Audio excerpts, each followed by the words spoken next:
ایک نوجوان میرے پاس آیا، کہا جی میری بیوی سے لڑائی ہوتی، مجھے کوئی تعویذ دو۔ میں نے کہا بیویوں پہ تعویذ اثر ہی نہیں کرتا۔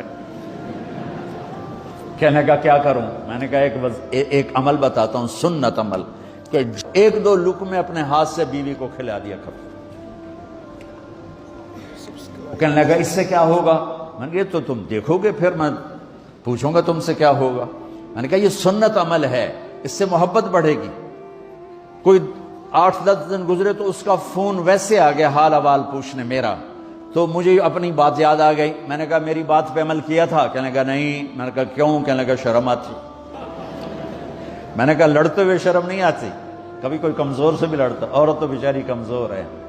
چلو یہاں کی عورتیں طاقتور ہیں، سنا ہے کہ بڑی شیرنیاں ہیں اور ان کے خامد سارے بکری یہ شیر ہیں، الٹا ہی کام ہے یہاں، عورتیں شیر ہیں، خامد بکریاں ہیں۔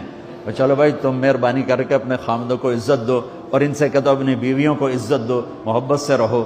تو میں نے کہا بے وقوف، کبھی کمزور کے ساتھ بھی کوئی لڑتا ہے، اس میں تمہیں شرم نہیں آتی؟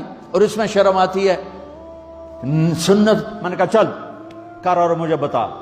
کوئی 2 گھنٹے بعد اس کا فون آیا، کہا مولانا دوپہر کا کھانا تھا، میں نے اپنی بیوی کے منہ میں لقمہ جو دیا نا تو اس کا منہ وہیں کھلا رہ گیا۔ وہ کہنے لگی تو نے خود تو کیا نہیں، کسی نے تجھے بتایا ہے؟ کس نے بتایا؟ تو بتا، تیرے اندر یہ ظرف نہیں ہے، تمہیں یہ سبق کس نے پڑھایا ہے؟ اس نے کہا مجھے یہ سبق مولوی طارق جمیل نے پڑھایا۔ تو کہنے لگا میری بیوی نے ایسے اپنی جھولی اٹھا لی اور کہا مولوی طارق جمیل اللہ اس کے بچوں کو سلامت رکھے جس نے تمہیں انسان بنایا۔